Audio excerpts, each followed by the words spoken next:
갈라디아서 5장 1절 말씀 가운데 주님은 우리에게 자유를 주셨다라고 선포하십니다. 그래서 그리스도께서 우리를 자유롭게 하려고 자유를 주셨으니라고 되어 있습니다. 주님께서 우리에게 주신 자유는 율법의 무게에 짓눌린 그러한 부담감에서부터 벗어나게 하시는 자유입니다. 우리가 만약에 율법의 무게에 거기에 깔려 있는 것 같은 그런 부담감을 늘 우리의 어깨에 지고 살아가야 된다라고 한다면 실은 예수님을 믿는 우리의 삶이 세상 삶 때문에도 고통스럽기도 한데 도리어 예수님을 믿는 것 때문에도 더 고통스러웠을 것입니다. 그런데 주님은 우리에게 그것을 벗어나게 하시는 그 모든 멍에를 제거해 주시는 그러한 은혜를 우리 가운데 허락하여 주십니다. 그러면서 우리에게 권면하시죠. 다시는 종의 멍에를 매지 말라. 그러니까 우리가 간혹 이렇게 좀 가까운 사람이나 아니면 자녀들이나 아니면 우리가 뭐 전혀 관계가 깊지 않더라도 누군가가 우리에게 어떤 실수를 했거나 반드시 고칠 것들이 있을 때, 그래서 우리가 무언가를 조금 이렇게 권면하고 지적할 일이 있을 때 이런 표현들을 쓰는 것 같, 이런 표현을 쓰는 것 같습니다. 그런 얘기 하잖아요. 너 그거 다시는 하면 안 돼. 너 그거 절대 하지 마. 지금까지는 문제 삼지 않을 테니까 앞으로는 다시는 하지 마. 예수님의 말씀이 5장 1절에 적혀 있는 겁니다. 다시는 종의 멍에를 매지 말라. 주님의 간곡한 마음이기도 하고요, 주님의 단호한 말씀이기도 합니다. 그러면서 바울은 이어지는 말씀 가운데 할례에 대한 이야기를 합니다. 그러니까 은혜의 복음 아래서 살아가는 사람들도 있는 반면 은혜의 복음 아래, 정말 예수님의 십자가 공로 아래 우리가 하나님의 완전한 구원을 받았다라고 하는 것에서 조금 벗어난 사람들이 있었습니다. 그것만 가지고는 안 된다라고 하는 것, 그런 생각이거나 아니면 원래 우리가 예수님의 구원만 가지고도 괜찮은데, 예수님의 십자가 보혈만 가지고도 우리가 괜찮은데 그래도 그 위에 할례를 더 얹거나 그 위에 우리가 율법을 지키는 걸 더 얹거나 어떤 우리가 조금 더 무언가를 하면 내가 조금 더 완벽해지지 않겠는가. 그러니까 이거 자체가 말의 모순이죠, 그죠? 그러니까 우리가 예수님의 보혈로 완벽해요. 더 이상 있을 필요가 없어요. 아무런 흠도 없고 점도 없고 부족한 것이 정말 1%도 없는데 그것이 완벽하다고 주장을 하면서도 자꾸 그 위에 뭔가를 얹어야 되지 않겠냐. 자꾸 이런 이렇게 주장을 하는 사람들이 있었다라고 하는 거예요. 그래서 바울은 2절에서 보라, 나 바울은 너희에게 말하노니 너희가 만일 할례를 받으면 그리스도께서 너희에게 아무 유익이 없느니라 라고 이야기를 하죠. 그래서 저희가 무언가를 더 한다라고 한다면 그것이 그 밑에 있는 전제됐던 것들을 무의미하게 만들어 간다는 거예요. 그러면서 바울은 조금 더 단호하게 3절에 내가 할례를 받는 각 사람에게 다시 증언하노니 그는 율법 전체를 행하는 의무를 가진 자라 했습니다. 그렇죠. 그러니까 자기를 속이면 안 되는 거예요. 그러니까 만약에 우리가 율법을 통해서 의로워질 수 있다라고 하는 것을 우리가 신념이라고 받아들이고 그게 구원의 길이라고 받아들인다고 한다면 율법이 굉장히 많잖아요. 여러분 앞에 있는 성경이 다 율법 아니겠습니까? 이걸 다 지켜야 된다는 거예요. 이 중에 내가 좋은 건 지키고 내가 안 좋은 건 안 지키고, 그리고 자꾸 비교하는 거죠. 상대방과 비교하는 거예요. 나는 그래도 너보다 많이 지켰잖아. 나는 그래도 다 지키진 못했어도 나는 애지간히 지키고 살았잖아. 이거를 자신의 의로움으로 삼는다라고 하는 거예요. 그런데 그렇지는 않죠, 그죠? 그러니까 우리가 죄를 하나 지어도 죄인이고 두 개를 지어도 죄인입니다. 10계명 중에 하나를 어겨도 10계명을 어긴 거고요, 10계명 10개를 다 어겨도 10계명을 어긴 거예요. 율법도 마찬가지죠. 만약에 우리가 율법을 지켜서 하나님께 의롭게 되겠다, 나는 정말 그 길을 걸어가겠다. 물론 율법을 다 지켜서 의로워지는 것도 아니지만 그 길을 택했다라고 한다면 단지 할례 하나 받은 거, 나는 할례 받았으니까 나 이제 완벽해, 할례 받았으니까 더 이상 나에게 뭐라고 하지 마 라고 하는 거는 자기 스스로를 속이는 사람이 된다라고 하는 거예요. 지킬 거면 다 지켜야죠, 그죠? 다 지켜야 되는 겁니다. 그냥 선별해서 이건 내가 지킬 만하니까 지키고, 이거는 요즘 시대랑 맞지 않아, 이런 거는 우리가 지키면 안 되지. 우리 예전에 디모데 전서 보면서도 잠깐 그런 얘기 봤습니다. 그 이제 교회 안에 여인들에 대한 이야기를 하는 부분들이 있었잖아요, 그죠? 고린도전서에 가도 그런 얘기들이 적혀 있습니다. 이런 거는 시대적으로 시대착오적인 글이니까 지키지 않아도 된다고. 내가 내가 하나님이 된 거예요. 성경을 내가 다시 쓰고 있는 거예요. 하나님께서 그러한 사람을 의롭다 하시지는 않으시겠죠, 그죠?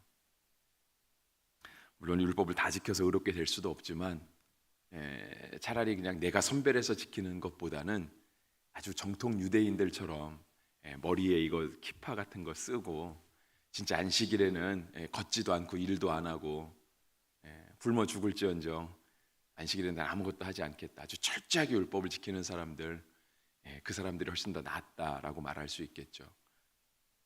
근데 물론 그것도 나은 건 아닙니다.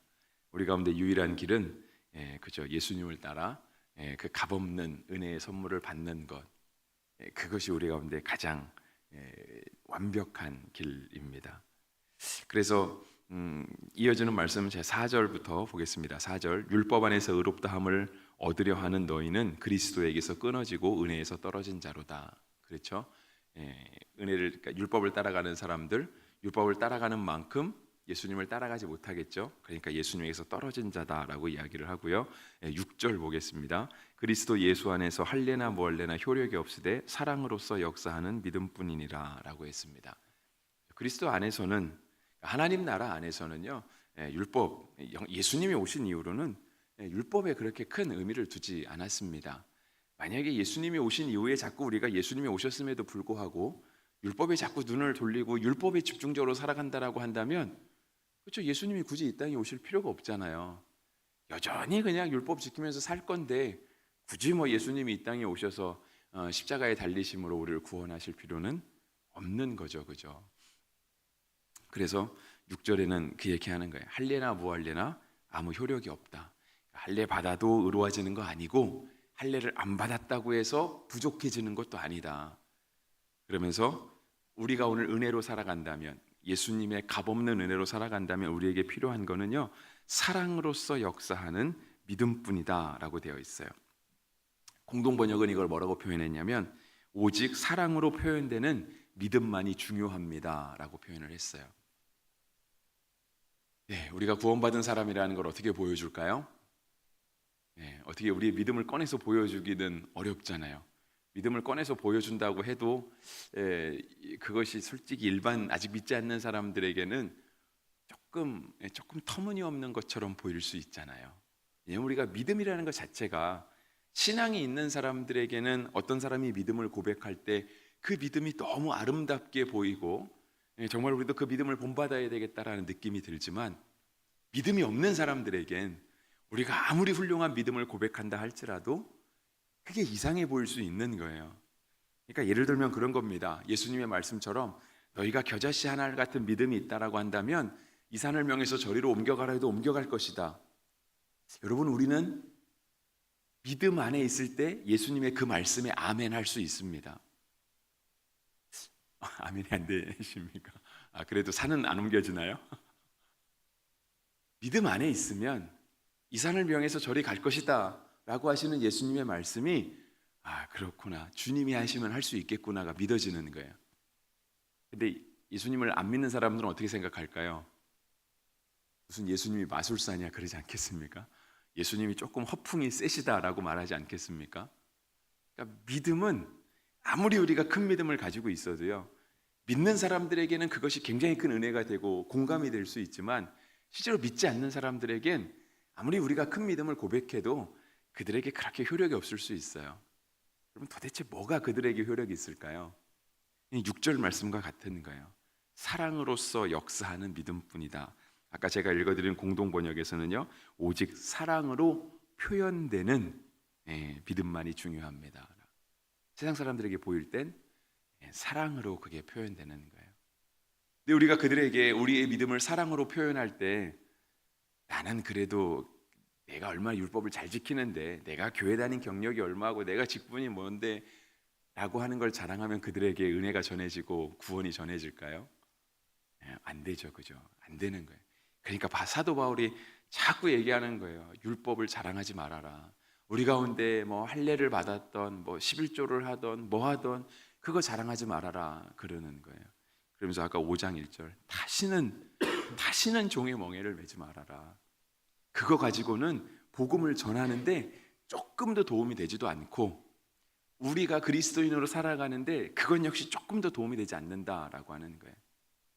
예를 들어서 제가 목사니까 저는 성경을 한 50번 읽었습니다. 물론 50번 안 읽었습니다. 근데 만약에 제가 이걸 자랑 삼아서 얘기한다. 근데 만약에 교회 오신 지 얼마 안 된 분이 저는 성경 100번 읽었습니다 라고 하면 그럼 목사의 위신 깎이는 거잖아요. 목사 창피한 거죠. 그러니까 그런 거를 자랑할 필요 없다라고 하는 거예요. 그런 거 자랑하는 것 자체가 성도의 올바른 삶이 아니고요. 그건 예수님이 우리에게 가르쳐 주신 것도 아닙니다. 그냥 사랑으로서 표현되는 그 믿음이 가장 중요하다. 그리고 그것을 남들에게 보여주기 위해서가 아니라 나 자신에게도 그것이 가장 중요하다라고 하는 거예요. 7절에 보시면 너희가 다름질을 잘하더니 누가 너희를 막아 진리를 순종하지 못하게 하더냐. 다름질은 비유죠, 그죠?